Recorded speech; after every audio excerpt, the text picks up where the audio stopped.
जे मुलं एखाद्या वेळेस लेक्चर मिस करतात, तर त्यांच्यासाठी लेक्चर रेकॉर्ड केलं जातं. सो आता मी तेच लेक्चर रेकॉर्डिंग सुरू केलेलं आहे. तर बघा, जे हक्क घटनेच्या भाग क्रमांक 3 मध्ये आहेत, त्यांनाच आपण मूलभूत हक्क म्हणतो आणि जे हक्क त्या भाग 3 च्या बाहेर आहेत किंवा घटनेमध्ये इतरत्र ते आपल्याला आढळतात, त्यांना आपण केवळ घटनात्मक हक्क म्हणतो. आता जो मेन फरक आहे, तो लक्षात घ्या. मूलभूत हक्क आणि घटनात्मक हक्क यांच्यामध्ये जो मेन फरक आहे, तो समजून घ्या. मूलभूत हक्क आता या मूलभूत हक्कांमध्ये हे कलम 12 ते कलम 35 हे जे हक्क आहेत, तर त्यामध्ये एक विशिष्ट प्रकारचा हक्क आहे. तो आहे आर्टिकल 32. आर्टिकल 32.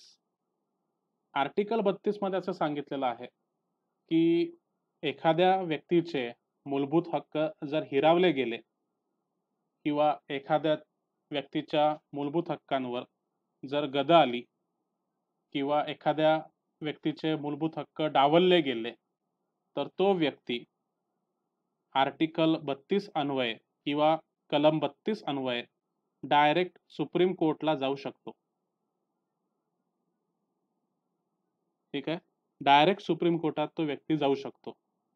एखाद्या व्यक्तीचे मूलभूत हक्कांचं जर हनन झालेलं असेल, ते जर डावलले गेले असतील, तर तो व्यक्ती कलम 32 अन्वये डायरेक्ट थेट सुप्रीम कोर्टात तो जाऊ शकतो.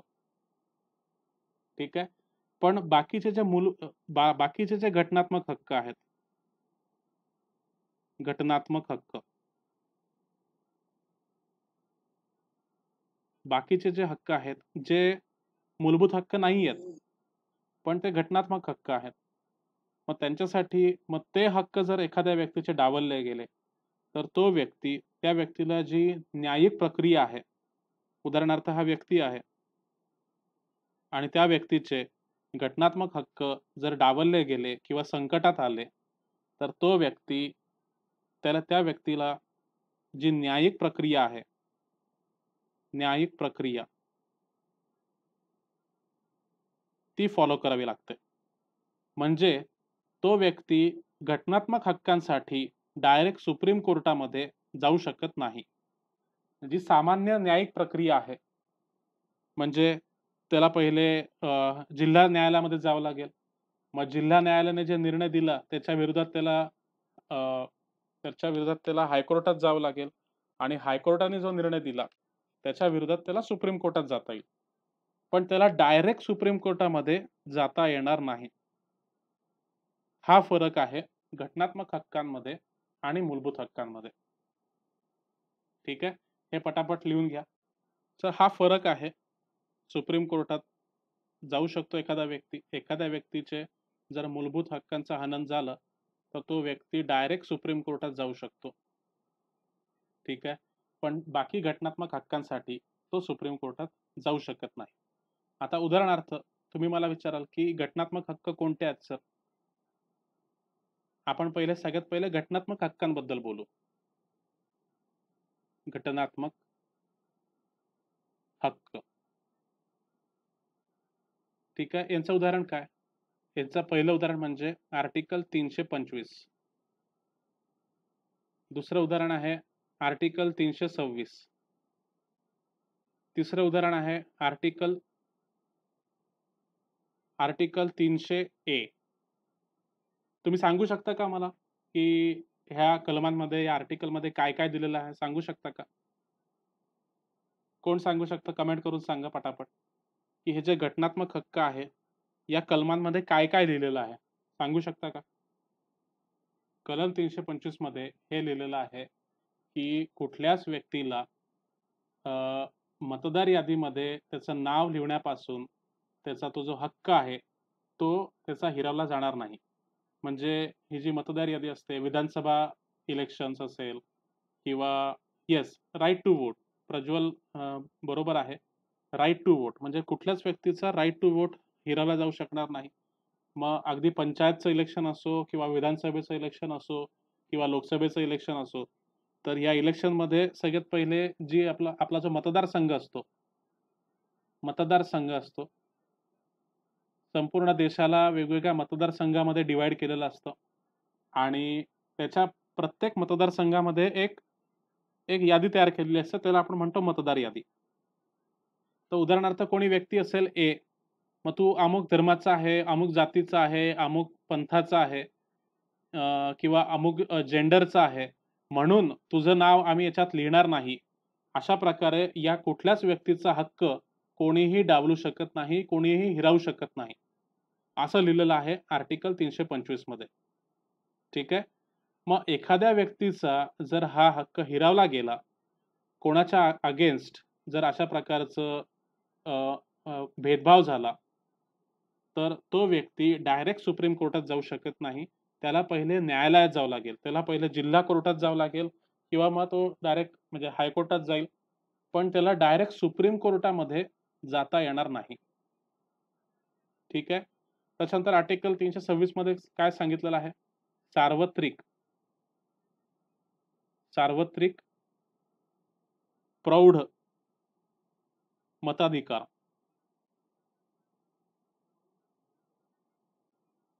सार्वत्रिक प्रौढ मताधिकार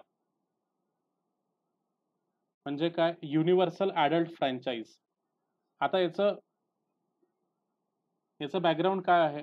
ब्रिटिश राज जेव्हा होतं, आपल्याकडे ब्रिटिशांची सत्ता होती, तेव्हा एक तर कोणालाच म्हणजे व्होटिंगचा जो राईट आहे तो खूप कमी लोकांना होता. आणि हळू-हळू जेव्हा आपल्याकडे स्वातंत्र्य यायला लागलं, जेव्हा काउन्सिल सुधारणा होत गेल्या, जेव्हा आपल्याकडे सुधारणा येत गेल्या, हळू-हळू आपल्याला स्वातंत्र्य मिळत गेलं, तेव्हा आपल्याला हळू-हळू राईट टू वोट मिळाला. पण राईट टू वोट जेव्हा मिळाला, तेव्हा तो प्रत्येकाला मिळाला का? नाही. जेव्हा ब्रिटिश सत्ता होती, तेव्हा प्रत्येकाला राईट टू वोट नव्हता.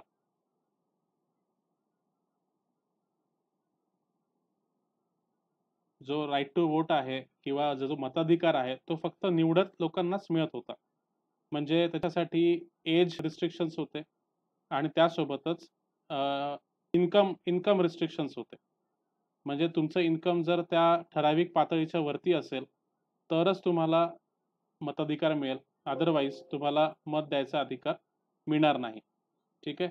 सो आर्टिकल 326 मध्ये सार्वत्रिक प्रौढ मताधिकार दिलेला आहे आणि 300A मध्ये काय आहे? तर राईट टू प्रॉपर्टी, मालमत्तेचा हक्क. ठीक आहे. तर हे सर्व पॉइंट्स लिहून घ्या. 325 मतदार यादीतून येस, व्हेरी गुड रायडर. मतदार यादीमध्ये नाव टाकण्याचा हक्क, 326 सार्वत्रिक प्रौढ मताधिकार आणि 300A 300A म्हणजे मालमत्तेचा अधिकार. हे पटापट लिहून घ्या. हे सर्व घटनात्मक हक्क आहे. कोणाचे जर घटनात्मक हक्क अशा प्रकारे डावलले गेले, तर तो व्यक्ती डायरेक्ट सुप्रीम कोर्टात जाऊ शकत नाही. त्याला पहिले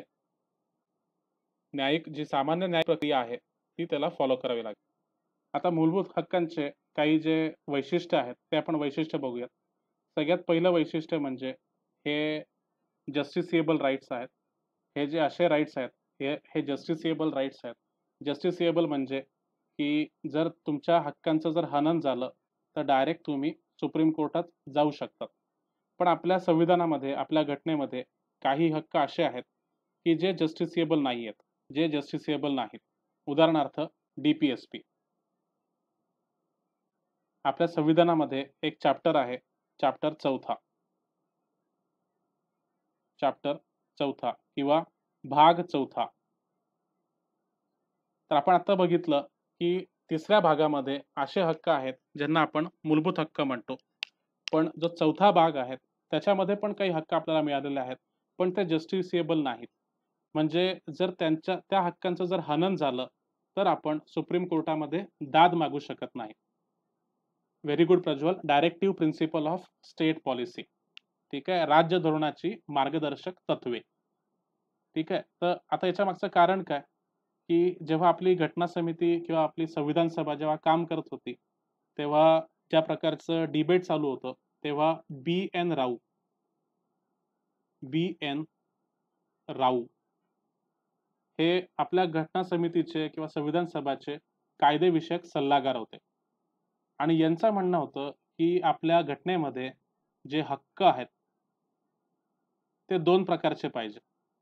पहिला प्रकार म्हणजे जस्टिसिएबल,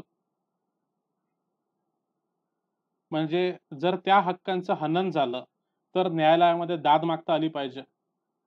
आणि दुसरे हक्क म्हणजे नॉन जस्टिसिएबल, म्हणजे त्या हक्कांचं जर हनन झालं तर न्यायालयामध्ये दाद मागता येणार नाही अशा पद्धतीचं स्वरूप पाहिजे. न्यायालयात न्यायालयात दाद मागता येणार नाही असे काही हक्क आपल्याकडे पाहिजे आणि काही हक्क असे पाहिजे की जर त्यांचं हनन झालं तर न्यायालयामध्ये दाद मागता आली पाहिजे. ठीक आहे, असं म्हणणं होतं आपले जे बी.एन. राऊ होते, कायदेविषयक सल्लागार होते, त्यांचं म्हणणं होतं. आणि म्हणून जी चर्चा झाली घटना समितीमध्ये, संविधान सभेमध्ये जी चर्चा झाली त्या चर्चेनुसार आपण जे जस्टिसिएबल हक्क आहेत किंवा जे न्यायिक हक्क आहेत ते आपण भाग 3 मध्ये टाकले आणि जे नॉन जस्टिसिएबल हक्क आहेत ते आपण भाग 4 मध्ये टाकले. मग भाग 3 मध्ये जे हक्क आहेत त्यांचं जर हनन झालं तर आपण डायरेक्ट सुप्रीम कोर्टमध्ये जाऊ शकतो आणि भाग 4 मध्ये जे हक्क आहेत त्यांचं जर हनन झालं तर आपण सुप्रीम कोर्टामध्ये दाद मागू शकत नाही किंवा कुठल्याच कोर्टामध्ये आपण दाद मागू शकत नाही. ठीक आहे, तर हा जो फरक आहे हा तुम्ही लिहून घ्या पटकन. आता पुढचं जे वैशिष्ट्य आहे मूलभूत हक्कांना, भारतातले जे मूलभूत हक्क आहेत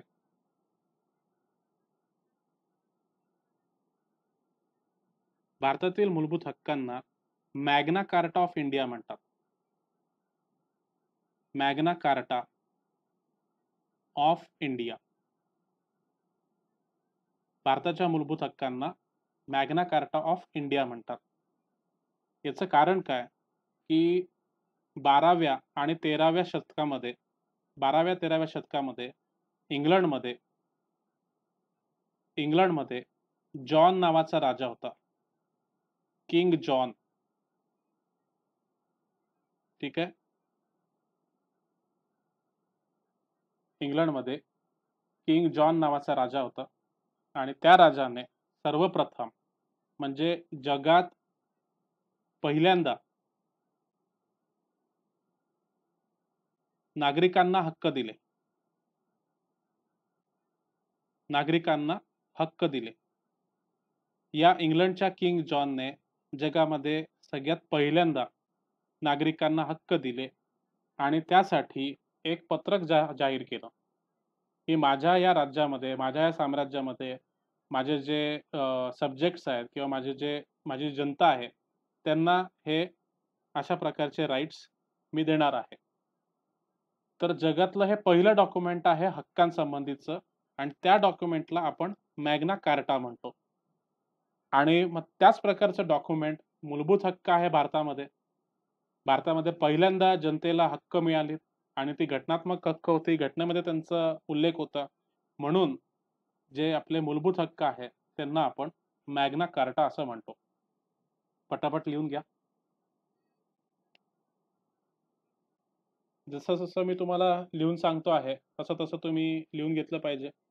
म्हणजे ह्या ज्या क्लास नोट्स आहेत त्या तुम्हाला इथून पुढे नेहमीसाठी कामात येणार आहे. प्रिलिम्स असो किंवा मेन्स असो याच्यामध्ये तुम्हाला हे क्लास नोट्स भरपूर कामात येणार आहेत. तर त्याच्यामुळे तुम्ही एक नोटबुक आणि पेन घेऊन बसलं पाहिजे जेणेकरून तुम्हाला सर्व हे लिहिता येईल. ओके, त्यानंतर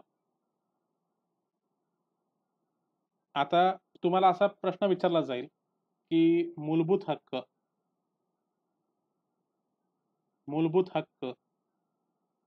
खालीलपैकी काय साध्य करते?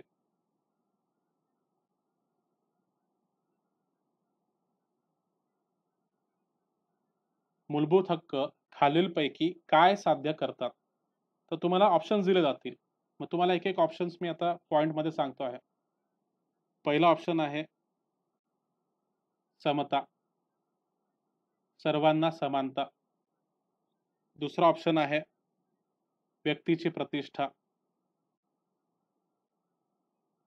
व्यक्तीची प्रतिष्ठा, व्यक्तीची प्रतिष्ठा. तिसरं पब्लिक इंटरेस्ट,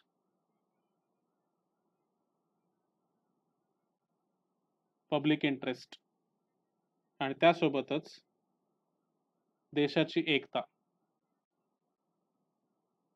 देशाची एकता. या 4 गोष्टी मूलभूत हक्क साध्य करतात.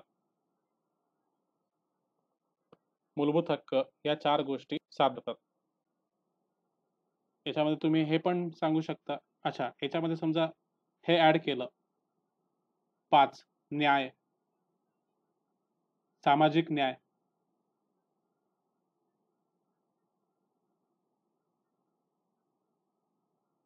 याच्यामध्ये जर आपण 5वा ऑप्शन ऍड केला, सामाजिक न्याय.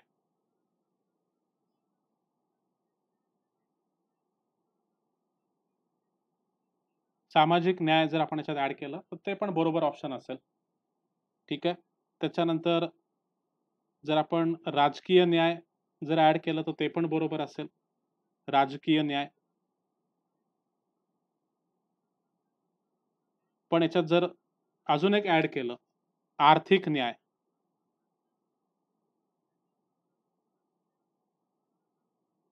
तर याच्यामध्ये हे चूक राहील. हे ऑप्शन चूक राहील. आपले जे मूलभूत हक्क आहेत हे फक्त सामाजिक आणि राजकीय न्याय साध्य करतात. आपल्या जनतेला हे 2च प्रकारचे न्याय देतात. पण बाकीचे न्याय म्हणजे जो आर्थिक न्याय आहे तो देत नाही. आर्थिक न्याय देण्याचं काम कोणाचं आहे? तर आता आपण जे बघितलं DPSP. DPSP हे आर्थिक न्याय मिळवून देतात. पण तुम्हाला माहिती असेल आता की DPSP जर आपल्याला मिळाले नाही तर तुम्हाला डायरेक्ट सुप्रीम कोर्टात जाता येत नाही. बरोबर? DPSP मधले जे हक्क आहेत ते जर हिरावले गेले तर त्यासाठी डायरेक्ट सुप्रीम कोर्टाची धाव घेता येत नाही. तर अशा प्रकारे तुम्हाला वेगवेगळे क्वेश्चन्स तुम्हाला विचारले जाऊ शकतात. हे पटापट तुम्हाला लिहून घ्यायचे आहेत. आता बघा, आपल्याकडे आपल्या जे प्रिअम्बल आहे, आपली जी उद्देशिका आहे कॉन्स्टिट्यूशनची, त्याच्यात सांगितलेलं आहे की आपल्याला प्रत्येक नागरिकाला न्याय मिळेल. सामाजिक, आर्थिक, राजकीय न्याय मिळेल. ठीक आहे. सामाजिक न्याय, राजकीय न्याय आणि आर्थिक न्याय हे 3ही न्याय मिळतील. ठीक आहे. न्याय जे आहेत त्याचे 3 प्रकार आपण सांगितलेले आहेत. हे 3ही न्याय मिळतील.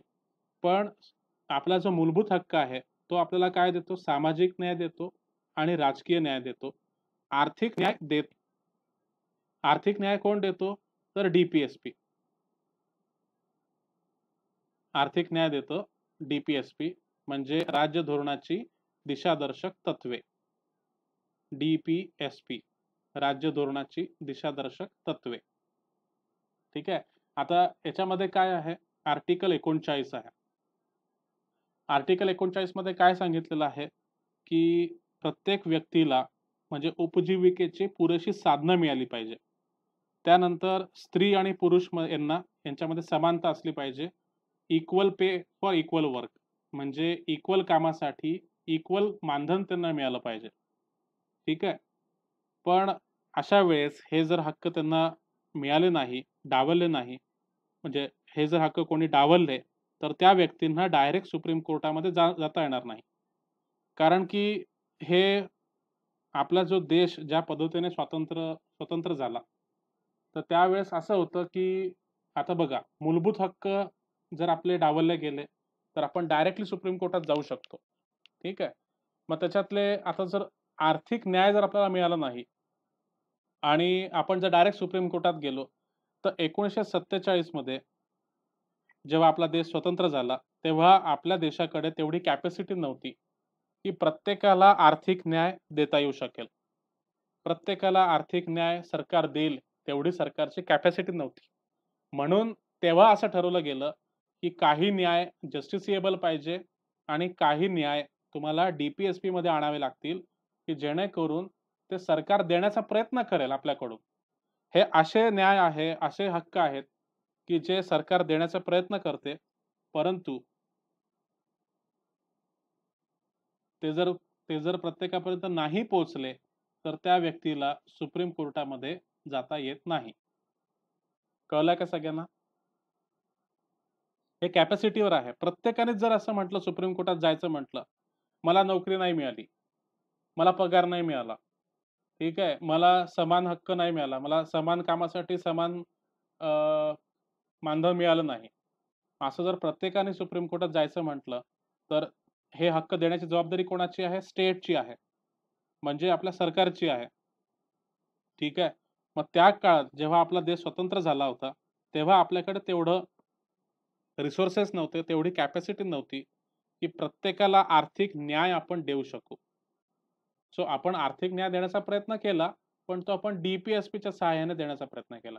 जेवढं सरकारला शक्य आहे, तेवढंच आपण त्याच्यामधून देणार आहोत. सो या गोष्टीवर बऱ्याच वेळेला टीका सुद्धा होते. ठीक आहे. हा फरक तुम्हाला समजून घ्यायचा आहे. कळला का सगळ्यांना? कमेंट करून सांगा. मूलभूत हक्क हे कोणते कोणते आहेत? बघा. मी तुम्हाला सांगितलं, की कलम 12 ते कलम 35 अशा सर्व मूलभूत हक्क आहेत. तर तुम्हाला सगळ्यात पहिले कलम 12 आणि कलम 13 यांचे अर्थ सांगतो आणि मग तुम्हाला सर्व जे हक्क आहेत त्याच्याबद्दल सांगतो. कलम 12 जे आहे, कलम 12 मध्ये स्टेट किंवा राज्य याची व्याख्या दिलेली आहे. बरोबर? स्टेट किंवा राज्य याची व्याख्या दिलेली आहे. आता स्टेट किंवा राज्य याच्यामध्ये कोण-कोण येतं? तर हे तुम्हाला सांगतो. हे नंतर तुम्हाला लिहून पण घ्यायचं आहे. बघा. कलम 12 मध्ये राज्य जी राज्याची व्याख्या दिलेली आहे, त्याच्यात कोण-कोण येतं? तर सेंट्रल गव्हर्नमेंट येतं. केंद्र सरकार येते. त्याच्यानंतर राज्य सरकार येते. त्यानंतर आपल्याकडे जे म्युनिसिपल कॉर्पोरेशन आहे किंवा म्युनिसिपालिटी आहे, ते येतात. म्युनिसिपल कॉर्पोरेशन किंवा म्युनिसिपालिटी ते येतात. त्यानंतर पंचायत, पंचायत येते. ठीक आहे. मग पंचायतमध्ये जी पंचायत समिती आहे, जिल्हा परिषद आहे किंवा ग्रामपंचायत आहे, हे तिन्ही अंग त्याच्यामध्ये येतात. त्यानंतर कुठलीही अशी संस्था, कोणतीही संस्था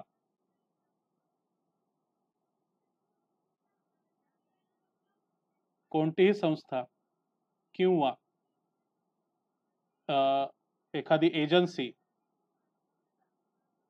जी सरकारच्या वतीने कार्य करते आहे. सरकारच्या वतीने कार्य करणारी अशी कोणतीही संस्था असेल किंवा कोणतीही एजन्सी असेल, तर ती सुद्धा या राज्याच्या व्याख्येमध्ये येते.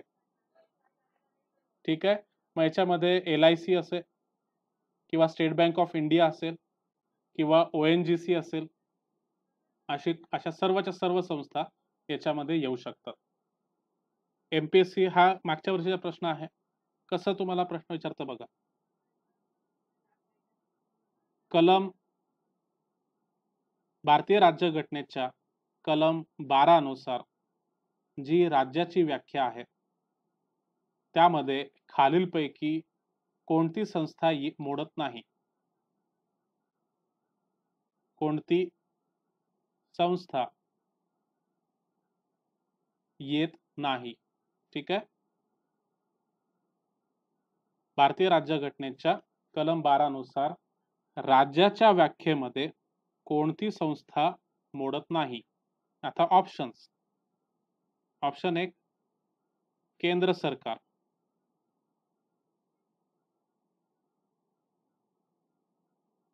ऑप्शन 2 लोकसभा.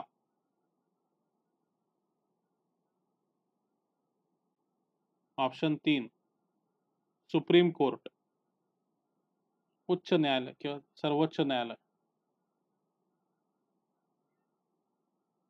सर्वोच्च न्यायालय. ऑप्शन 4 पंचायत. सांगा बरं. इथे मी लिहून देतोय तुम्हाला, म्हणजे तुम्हाला लिहायला वेळ मिळेल. सिद्धू.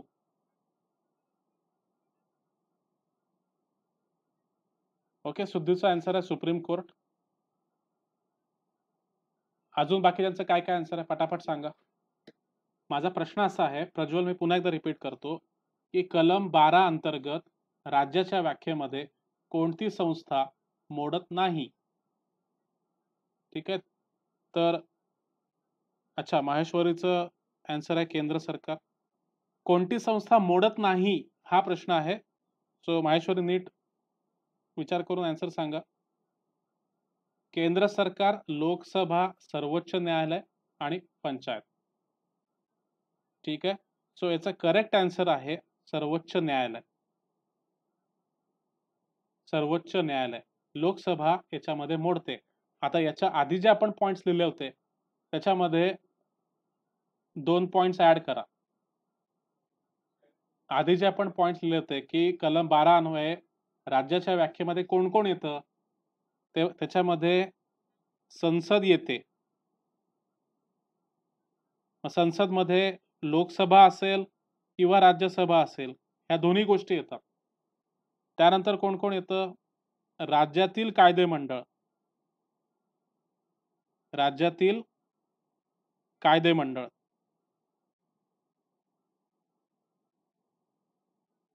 राज्यातील कायदेमंडळ येतं. कळलं काय सगळ्यांना? हे कसं, हे लिहून घ्या तुम्ही पटकन. मग हे कसं लक्षात ठेवायचं हे पण सांगतो. राज्याची व्याख्या कशी लक्षात ठेवायची. ओके. आता सगळ्यात पहिले जे मूलभूत हक्क आहेत किंवा जे फंडामेंटल राईट्स आहेत, FR म्हणजे फंडामेंटल राईट्स. लक्षात घ्या की एखाद्या व्यक्तीचे, हा जर व्यक्ती असेल, त्याचे फंडामेंटल राईट्स जर डावलले गेले किंवा त्याच्या फंडामेंटल राईट्सचं किंवा मूलभूत हक्कांचं हनन झालं, तर तो व्यक्ती डायरेक्ट सुप्रीम कोर्टाची धाव घेऊ शकतो. ठीक आहे.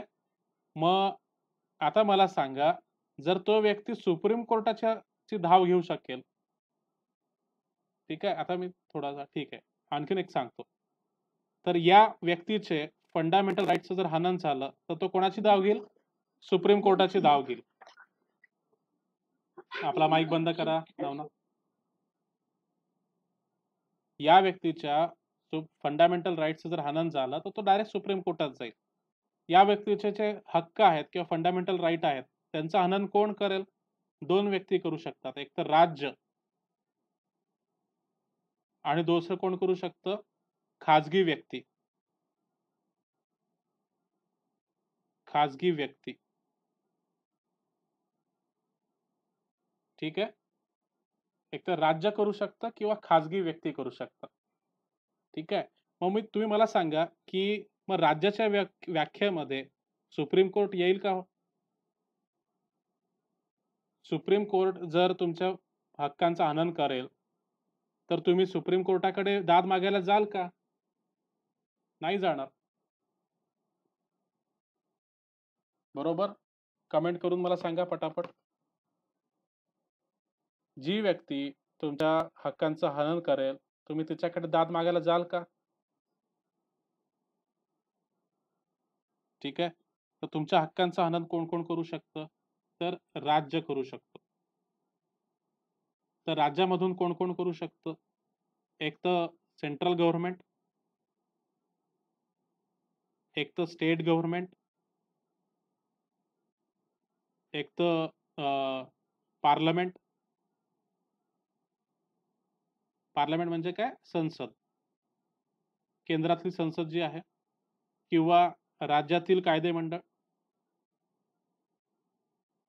राज्यातील कायदेमंडळ. राज्यातील कायदेमंडळ किंवा मग राज्याच्या वतीने कार्य करणारी कोणतीही संस्था. राज्याच्या वतीने कार्य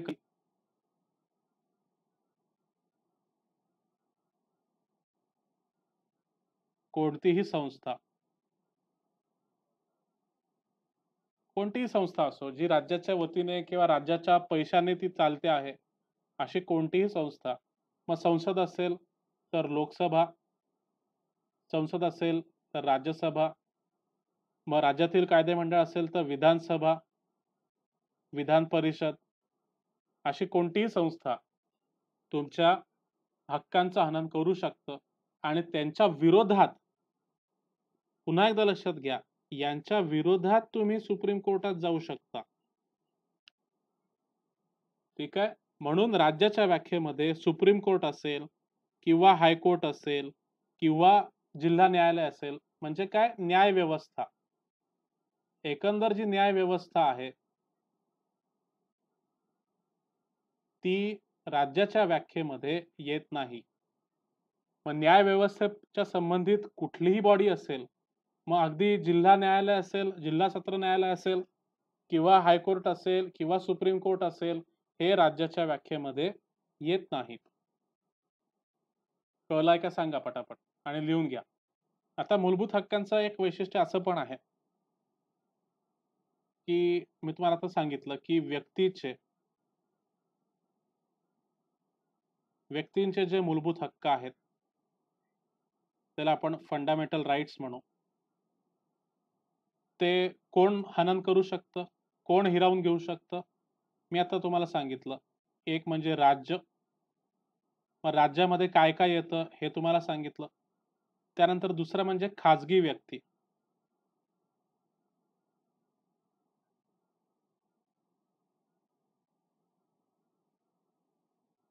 राज्य आणि खाजगी व्यक्ती. ठीक आहे. तर आता मूलभूत हक्कांचं हे वैशिष्ट्य आहे की जर राज्याने तुमचं मूलभूत हक्कांचं हनन केलं तरच तुम्ही सुप्रीम कोर्टात जाऊ शकता. जर एखाद्या खाजगी व्यक्तीने तुमच्या मूलभूत हक्कांचं हनन केलं तर तुम्हाला जो साधा किंवा साधी न्याय प्रक्रिया आहे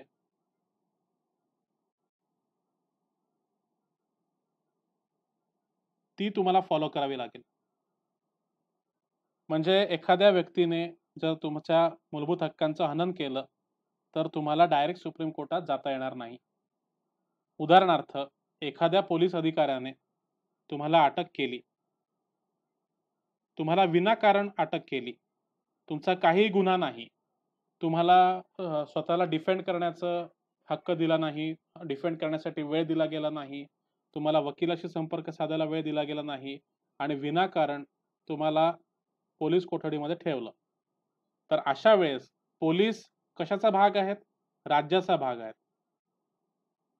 पोलीस राज्याचा भाग आहेत आणि राज्याने तुमच्या अधिकारांचं हनन केलेलं आहे म्हणून तुम्ही सुप्रीम कोर्टात जाऊ शकता. ठीक आहे. पण तुमचा एखादा मित्र असेल किंवा तुमचा एखादा दुश्मन असेल, ते पिक्चर मध्ये वगैरे होत नाही का की गुंडा काय करतो, ते हिरोला किंवा हिरोच्या गर्लफ्रेंडला तो किडनॅप करून घेऊन जातो. मग असं गुंडा कोण आहे? खाजगी व्यक्ती आहे. ठीक आहे. मग खाजगी व्यक्तीने जर तुम्हाला किडनॅप केलं तर तुम्हाला डायरेक्ट सुप्रीम कोर्टामध्ये जाता येत नाही. तुम्हाला साधी न्याय प्रक्रिया फॉलो करावी लागते. मग तुम्हाला जिल्हा न्यायालयामध्ये पहिले जावं लागेल. कळलाय का बघा? ह्या बेसिक गोष्टी जर तुम्हाला कळाल्या तर तुम्हाला कुठलाच प्रश्न तुमचा सुटणार नाही. तुम्हाला सर्व सर्व प्रश्न तुम्हाला येतील. सर्व प्रश्नांची उत्तरं तुम्हाला येतील. बेसिक गोष्टींकडे जर तुम्ही लक्ष दिलं तर पैकीच्या पैकी मार्क्स तुम्हाला या राज्यव्यवस्था घटकेमध्ये मिळतील. आता जे फंडामेंटल राईट्स आहेत ते त्याचं वैशिष्ट्य आहेत की काही फंडामेंटल राईट्स, काही मूलभूत हक्क हे केवळ नागरिकांसाठी आहेत. ठीक आहे. केवळ भारतीय नागरिकांसाठी ते फंडामेंटल राईट्स आहेत. ठीक आहे. काही मूलभूत हक्क आणि उरलेले सर्व हक्क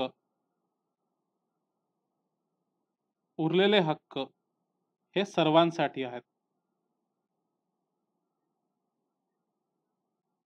ठीक आहे. मग उरलेले हक्क हे सर्वांसाठी आहे. मग त्यामध्ये जे फॉरेनचे पर्यटक आहेत, ठीक आहे, विदेशी पर्यटक आहेत, विदेशी पर्यटक किंवा विदेशी व्यक्ती किंवा विदेशी कंपन्या, या सर्वांसाठी ते हक्क आहेत. आता हे कोणते हक्क आहेत आणि ते कसे पाठ करायचे ते पटकन तुम्हाला 2 मिनिटात सांगतो. एवढं तुम्ही लिहून घ्या. आता हे हे हक्क कोणते आहेत की जे फक्त नागरिकांसाठी आहेत आणि विदेशी पर्यटकांसाठी नाही. त्यांची यादी तुम्हाला सांगतो. पाठ करणं खूपच सोपं आहे. 15, 16, 19, 29 आणि 30 हे असे हक्क आहेत की ते फक्त केवळ नागरिकांसाठी आहेत. पटकन लिहून घ्या. आणि उरलेले जे सर्व आहेत म्हणजे 12 ते 35 मधले बाकी जे सर्व आहेत ते सर्वांसाठी आहेत. सर्वांसाठी ते लागू होते. 15, 16, 19, 29 आणि 30. आता हे कसं लक्षात ठेवायचं बघा. ओके. 15, 16, 19, 29 आणि 30.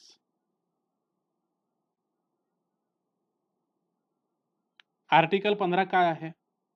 भेदभावास प्रतिबंध. भेदभावास प्रतिबंध. ठीक आहे. म्हणजे आता याच्यामध्ये ग्राउंड्स दिलेले आहेत की जे ग्राउंड्स, जे बेसिस आर्टिकल 15 मध्ये दिलेलं आहे, केवळ त्या ग्राउंडवर आपण कोणासोबत भेदभाव करू शकत नाही. मग ते ग्राउंड कोणते आहेत? रिलिजन, रेस, कास्ट, सेक्स आणि प्लेस ऑफ बर्थ. ठीक आहे. धर्म, वंश, जात, लिंग आणि जन्माचे स्थान याच्या आधारावर आपण भेदभाव करू शकत नाही. ठीक आहे. पण आता जे विदेशी पर्यटक आहेत त्यांच्यामध्ये आपल्यामध्ये फरक आहे. नागरिकांमध्ये आणि विदेशी पर्यटकांमध्ये फरक आहे. सो आपण विदेशी पर्यटकांसोबत भेदभाव करू शकतो. कशाच्या आधारावर? प्लेस ऑफ बर्थच्या आधारावर. जन्माच्या ठिकाणाच्या आधारावर आपण त्यांच्याशी भेदभाव करू शकतो. मग उदाहरण तुम्हाला माहिती असेल की ज्या भारतीय युनिव्हर्सिटीज आहेत किंवा कॉलेजेस आहेत त्यांच्यासाठी जे नागरिक आहेत त्यांना वेगळी फी असते आणि जे विदेशी विद्यार्थी आहेत त्यांच्यासाठी वेगळी फी असते. ठीक आहे. त्यासोबतच जे म्युझियम असतात, तुम्ही जर कुठल्या मोठ्या म्युझियम मध्ये फिरायला गेला असाल तर नागरिकांसाठी वेगळी फी असते आणि विदेशी पर्यटकांकडून जास्त फी घेतली जाते. ठीक आहे. हा फरक आहे. म्हणून आपण याच्यात तुम्हाला काय दिसतं आहे? आपण भेदभाव केलेला आहे. कशाच्या आधारावर भेदभाव केलेला आहे? जन्माच्या ठिकाणावर त्याच्या आधारावर भेदभाव केलेला आहे. ठीक आहे. कारण की आपल्याला जे हक्क आहेत ते आपण काही जे हक्क आहेत ते आपण सर्व विदेशी लोकांना नाही देऊ शकत. ठीक आहे. त्याच्यानंतर 16वा आर्टिकल काय आहे? शासकीय नोकऱ्यांमध्ये. आता बघा आपण हे उदाहरण बघता बघता फंडामेंटल राईट शिकतो पण आहे. बरोबर? तुम्हाला आता पुन्हा वेगळं सांगण्याची गरज नाही की 15 मध्ये काय आहे, 16 मध्ये काय आहे. हे आपण एक एक उदाहरण घेऊन, एक एक कन्सेप्ट घेऊन इनडायरेक्टली सर्व मूलभूत हक्क आपण कव्हर करतोय. तर पुन्हा तुम्हाला सांगायची गरजच पडणार नाही. या पद्धतीने मी तुम्हाला शिकवतोय. 16 मध्ये काय दिलेलं आहे? शासकीय नोकऱ्यांमध्ये शासकीय नोकऱ्यांमध्ये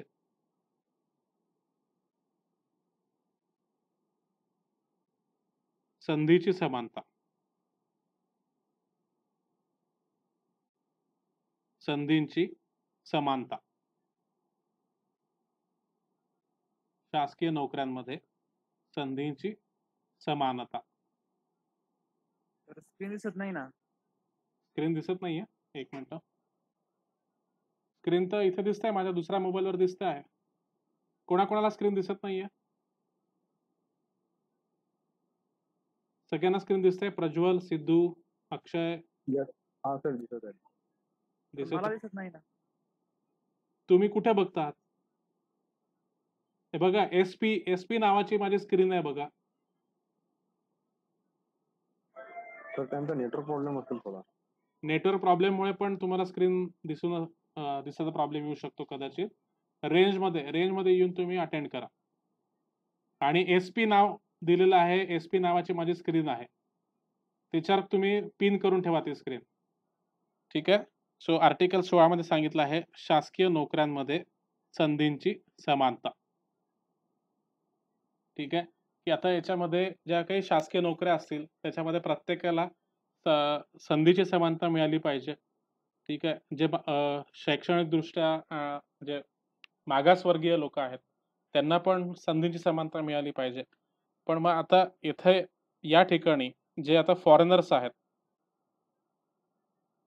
त्यांना आपण हे चान्स देऊ शकतो का? फॉरेनर लोकांना संधींची समानता देऊ शकतो का? नाही देऊ शकत.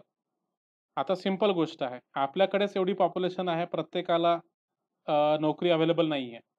प्रत्येकाला नोकरी देणं सरकारला म्हणजे पॉसिबलच नाहीये. तुम्हाला प्रत्येकाला माहिती असेल, की मागच्या काही वर्षांमध्ये राज्यसेवेमधल्या ज्या पोस्ट आहेत, कंबाईंड परीक्षेमधल्या ज्या पोस्ट आहेत त्या कमी निघत आहेत. ज्या जागा निघतात दरवर्षी त्यांची संख्या कमी झालेली आहे. मग अशा वेळेस जर फॉरेनर लोकांना शासकीय नोकऱ्यांमध्ये संधींची समानता जर दिली, तर कसं होईल? मग तुम्ही म्हणाल, की आम्हालाच एवढी कॉम्पिटिशन आहे, मग त्याच्यात फॉरेनर लोकांना तुम्ही कसं काय संधीची समानता देता? सो आपण 16 जे आर्टिकल आहे ते सुद्धा फॉरेनर लोकांना देत नाही. 15, 16, 19, 29, 30 हे फक्त भारतीयांसाठी आहे. ठीक आहे. 19 मध्ये काय आहे? स्वातंत्र्य आहे. ठीक आहे. त्याच्यामध्ये बोलण्याचे स्वातंत्र्य आहे. कुठेही फिरण्याचे स्वातंत्र्य आहेत. आता ते तुम्हाला एक-एक करून मी सांगतो. पण हे जे सर्व स्वातंत्र्य आहेत ते आपण फॉरेनर लोकांना देऊ शकत नाही. याच्याबद्दल मी तुम्हाला आता एका मिनिटात बोलणार आहे पुढे. 19 आणि 30 शैक्षणिक आणि सांस्कृतिक हक्क.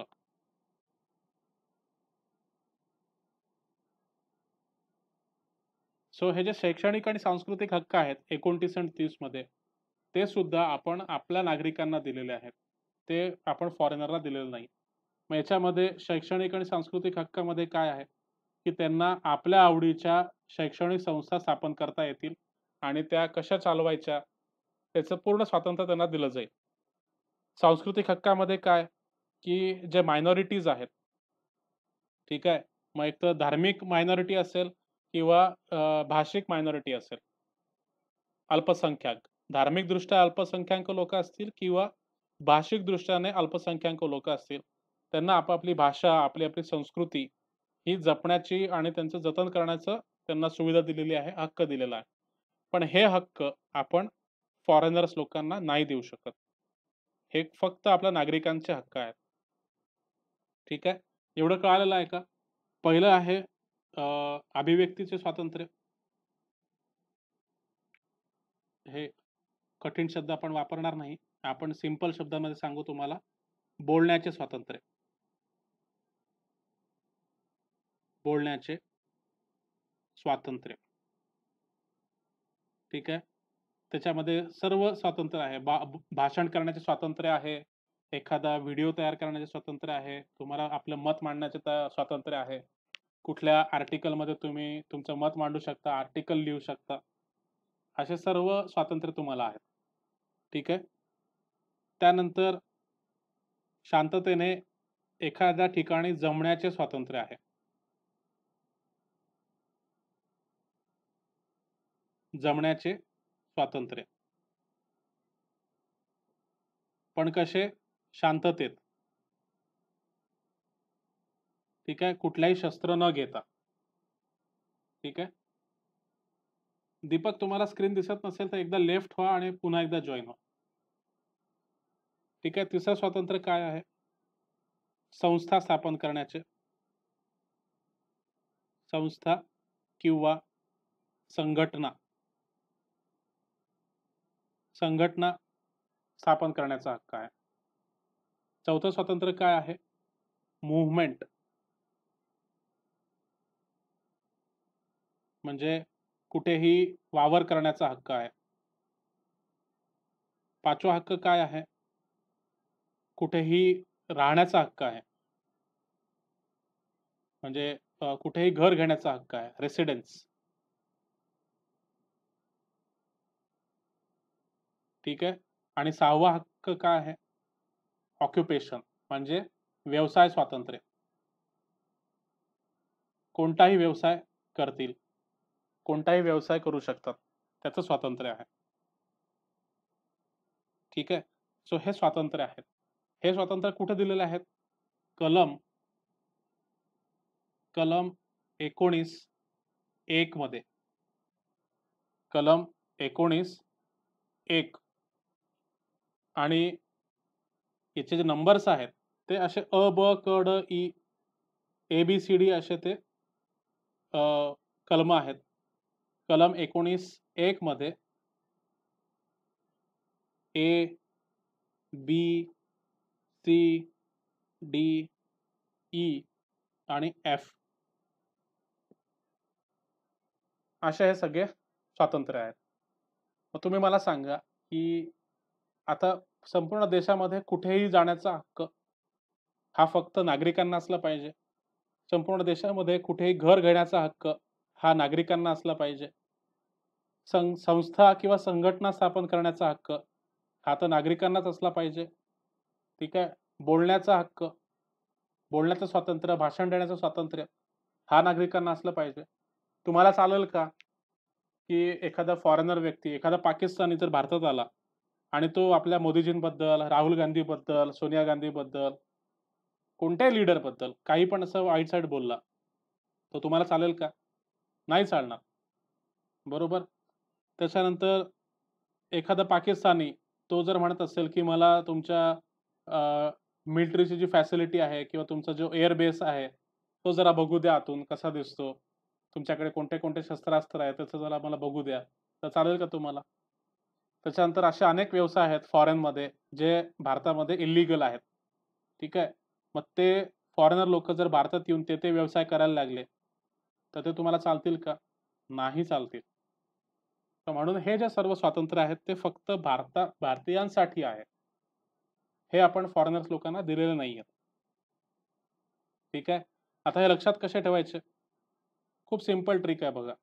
सगळ्यात पहिलं तुम्हाला कोणतं स्वातंत्र्य दिलेलं आहे? बोलण्याचं. ठीक आहे. मग आता तुम्ही बोलता आहात. तुम्ही इमॅजिन करा की तुम्ही एका चौकात उभे आहात किंवा एखाद्या स्टेजवर उभा आहात आणि तुम्ही भाषण करतात. मग तुमचं भाषण इतकं सुंदर झालं, तो भाषणाचा जो लाउडस्पीकरचा आवाज आहे, तो त्या तुमच्या भाषणाचा आवाज ऐकून जे आजूबाजूतले मोहल्ल्यातले जे लोकं आहेत किंवा आजूबाजूच्या एरियामधले लोकं आहेत, ते गोळा झाले आणि त्यांनी शांततेत जमाव केला तुमच्या त्या भाषणाच्या ठिकाणी.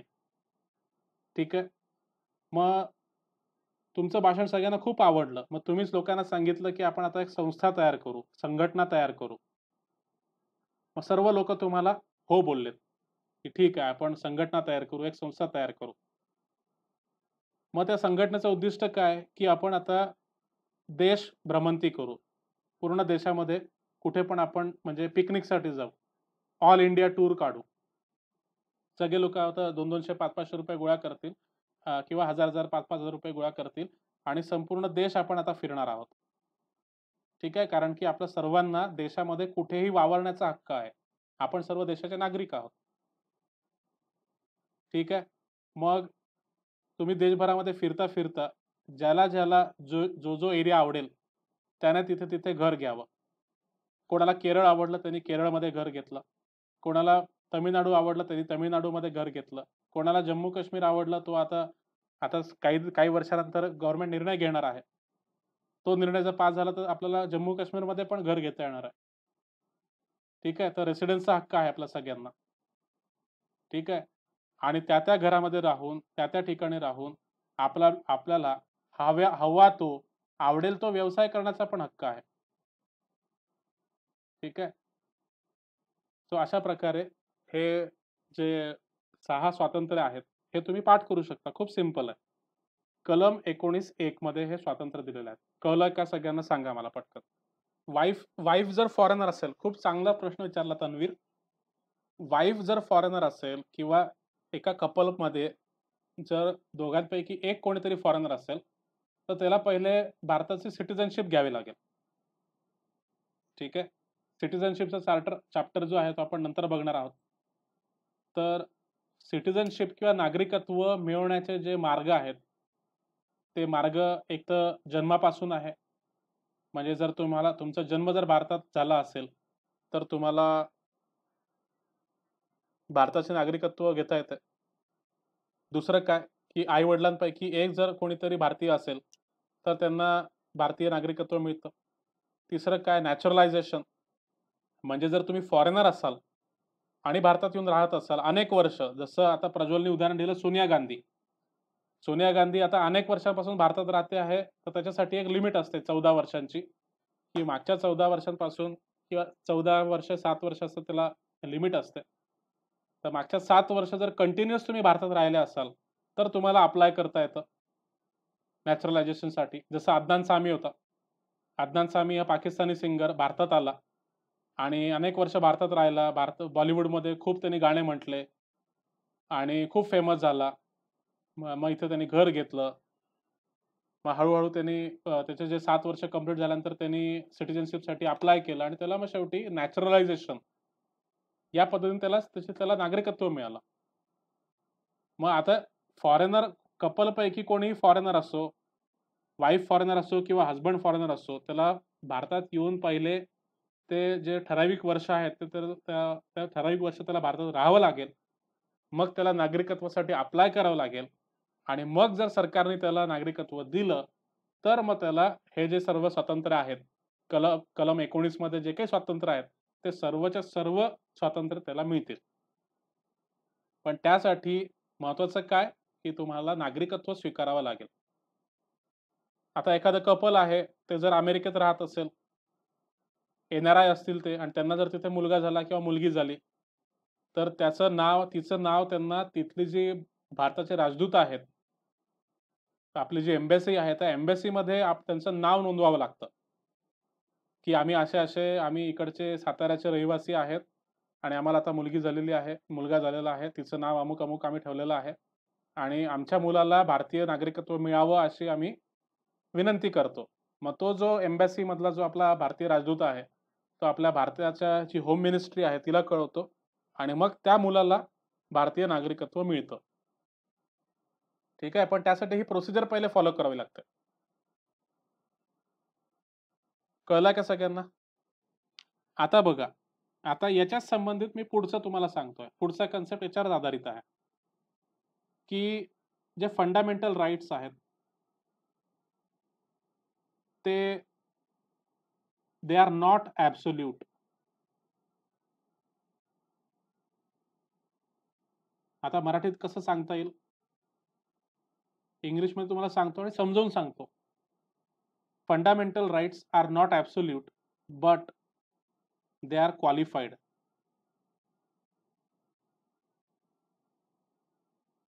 Fundamental rights are not absolute, but qualified. Absolute म्हणजे काय? की त्याच्यावर कुठल्याच प्रकारची बंदी नाहीये किंवा कुठल्याच प्रकारचं त्याच्यावर कुठली कंडिशन नाहीये. ठीक आहे. त्याच्यावर कुठल्याच प्रकारचं काय म्हणतात त्याला कंट्रोल नाहीये. त्याला म्हणतात ॲब्सोल्यूट. ठीक आहे. म्हणजे फंडामेंटल राइट्स हे ॲब्सोल्यूट नाहीत. म्हणजे तुम्हाला फंडामेंटल राइट्स मिळाले म्हणजे तुम्ही काहीही करा, असं स्वातंत्र्य तुम्हाला दिलेलं नाहीये. फंडामेंटल राइट्स हे क्वालिफाईड आहेत. क्वालिफाईड म्हणजे कसे? आता याचं उदाहरण तुम्हाला सांगतो. कलम 19(1) आपण बघितलं. कलम 19(1) मध्ये काय आहे? 6 स्वातंत्र्य आहे.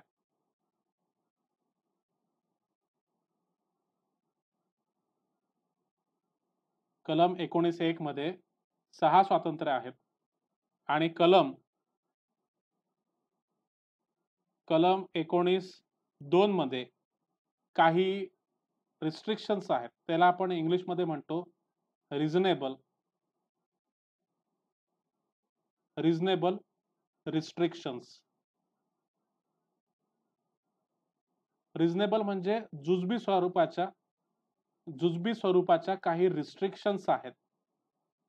म्हणजे तुम्हाला जे फंडामेंटल राईट्स दिलेले आहेत ते ॲब्सोल्यूट नाही. त्यांच्यावर काही रिस्ट्रिक्शन्स आहेत. कळलंय का बघा? आता हे जर कळलं असेल तर एवढं लिहून घ्या.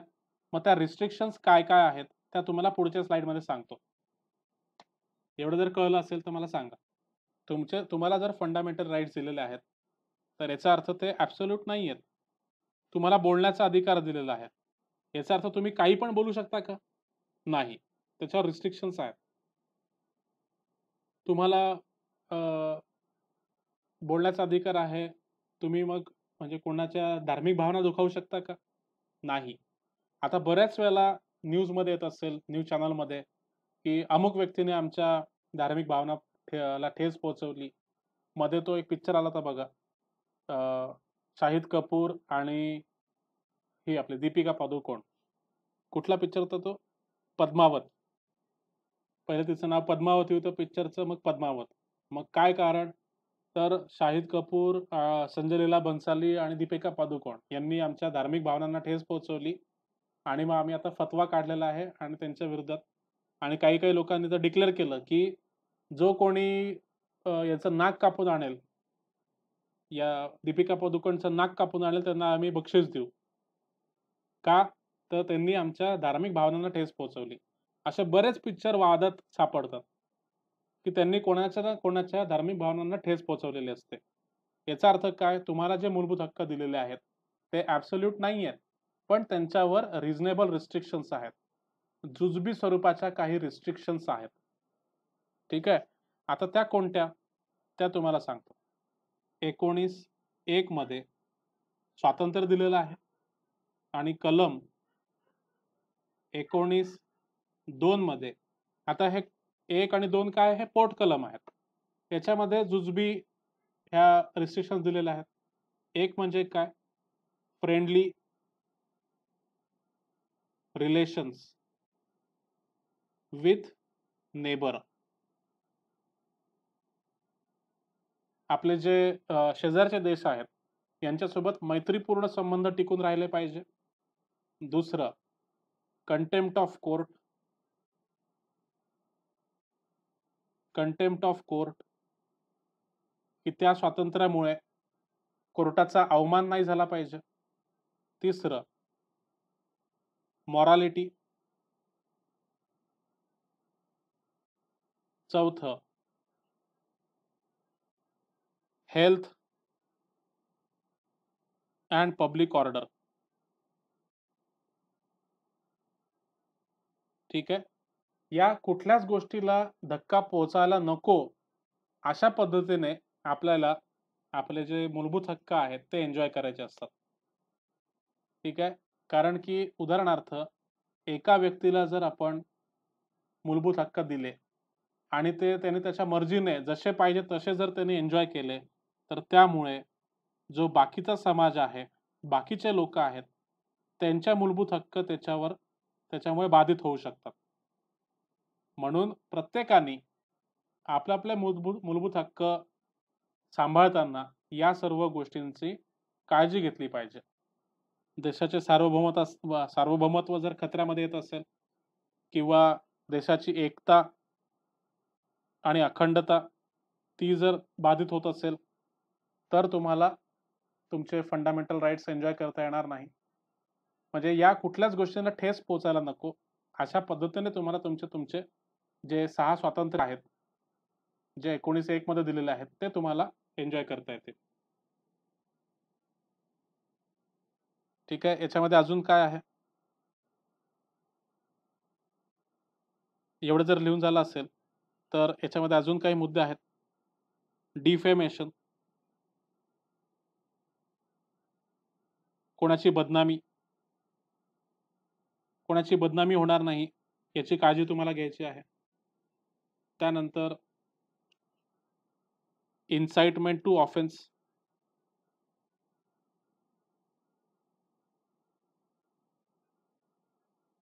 म्हणजे कोणाला गुन्हा करण्यासाठी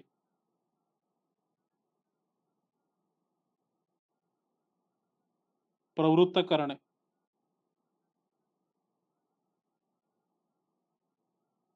हे त्याला रिझनेबल रिस्ट्रिक्शन्स आहेत. म्हणजे तुम्हाला तुमचे मूलभूत हक्क एन्जॉय करताना हे भान ठेवायचं आहे की तुमच्या बोलण्यामुळे किंवा तुमच्या वागण्यामुळे कोणी पण गुन्हा करण्यासाठी प्रेरणा घेणार नाही. ठीक आहे. तर ह्या सर्व गोष्टी ह्या रिझनेबल रिस्ट्रिक्शन्स आहेत. आर्टिकल 13 मध्ये काय सांगितलेलं आहे? लॉज इनकन्सिस्टंट विथ फंडामेंटल राईट्स, असे जे काही लॉज असतील किंवा जे काही कायदे असतील ते जर कोणाचे मूलभूत हक्क हिरावून घेणार असतील तर अशा कायद्यांना सुप्रीम कोर्ट रद्द करू शकते. कुठलाही कायदा, इथे मराठीत लिहितोय मी, कुठलाही कायदा, मग तो स्वातंत्र्याच्या आधीचा असो किंवा स्वातंत्र्यानंतर तयार झालेला असो, तो कोणाचा कायदा कोणाचे जे फंडामेंटल राईट्स असतील त्यांचे जर हनन करत असेल, ठीक आहे, त्यांची हानी करत असेल, तर अशा कायद्याला सुप्रीम कोर्ट रद्द ठरवू शकते. हे सांगितलेलं आहे आर्टिकल 13 मध्ये. म्हणजे अशा प्रकारे आपले जे मूलभूत हक्क आहेत, ठीक आहे, असे जे आपले मूलभूत हक्क आहेत त्यांची रक्षा कोण करतं? आपल्या मूलभूत हक्कांची रक्षा कोण करतं? तर आपली जी घटना आहे ती आपल्या मूलभूत हक्कांची रक्षा करते. आणि घटनेमध्ये असं सांगितलेलं आहे की तुमच्या मूलभूत हक्कांचं जर हनन झालं तर तुम्हाला सुप्रीम कोर्टामध्ये दाद मागता येईल. सुप्रीम कोर्ट तुमचे प्रॉब्लेम सॉल्व्ह करेल. कळलं आहे का सांगा पटकन. हे पटकन लिहून घ्या, म्हणजे अजून एक दोन कन्सेप्ट आपण घेऊ आणि क्लास संपवू.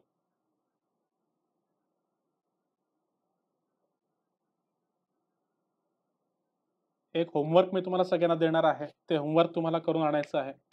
त्याच्या आधारावर आपण पुढचं लेक्चर घेणार आहोत.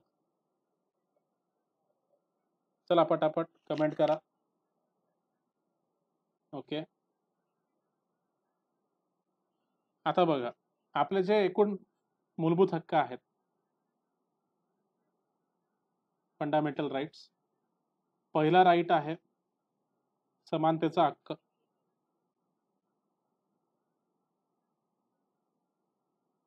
समानतेचा हक्क, आणि हा कशात दिलेला आहे? कलम 14 ते कलम 18 मध्ये. दुसरा हक्क कोणता आहे? स्वातंत्र्य. स्वातंत्र्याचा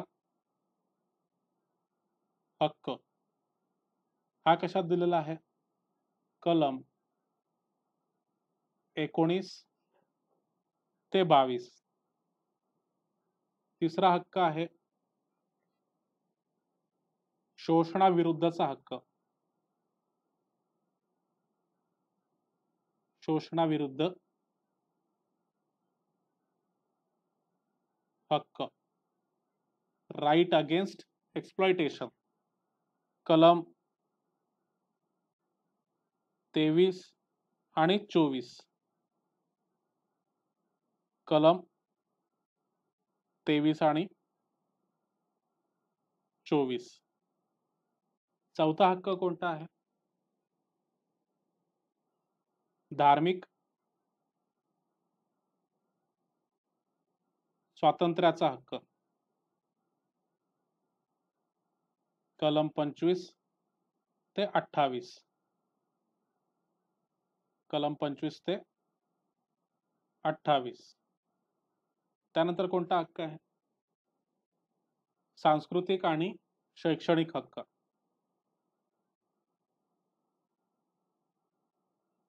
सांस्कृतिक आणि शैक्षणिक हक्क हे आताच आपण बघितलंय. आर्टिकल 29 आणि 30, कलम 29 आणि 30 हे पटापट लिहून घ्या. आणि तुमचं होमवर्क हे असणार आहे, तुमचं होमवर्क की हे सर्व कलम काय आहेत आणि त्या कलम मध्ये काय दिलेलं आहे हे तुम्हाला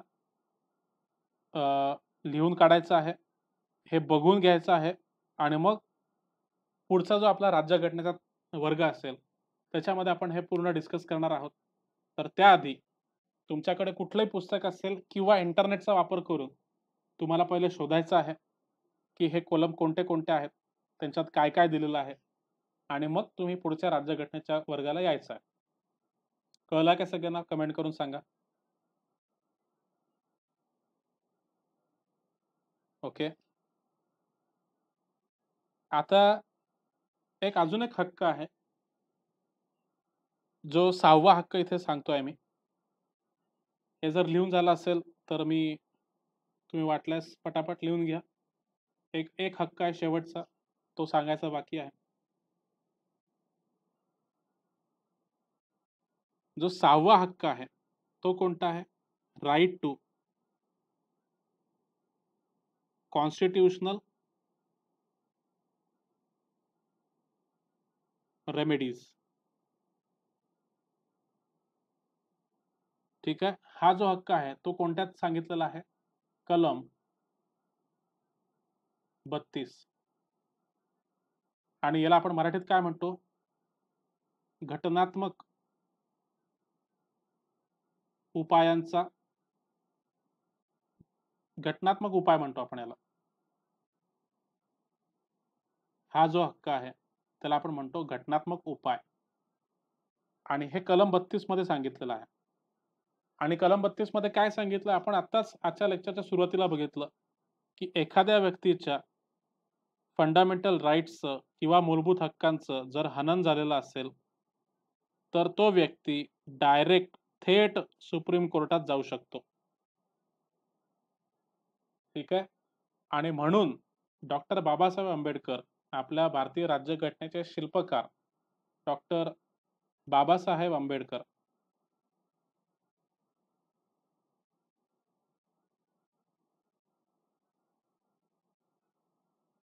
यांनी काय म्हटलेलं आहे की कलम 32 हा भारतीय घटनेचा आत्मा आहे. कलम 32 हा भारतीय घटनेचा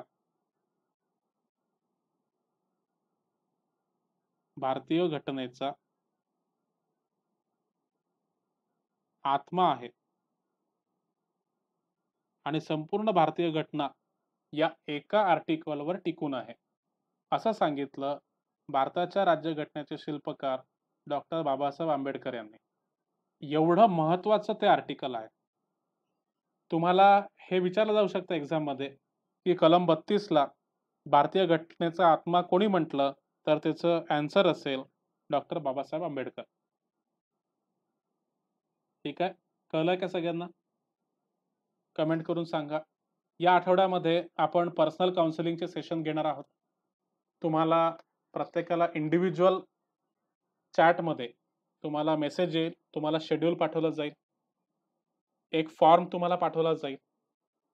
त्या फॉर्ममध्ये तुम्हाला सांगितलं जाईल तुम्हाला काही प्रश्न विचारले जातील, त्या प्रश्नांची उत्तरं तुम्हाला द्यायची आहेत आणि त्याच्या अनुसार पर्सनल काउन्सिलिंग सेशन होणार आहे. त्याचं जे शेड्यूल असणार आहे, टायमिंग असणार आहे, तुम्हाला पर्सनल चॅटवर त्याच्याबद्दल माहिती दिली जाईल.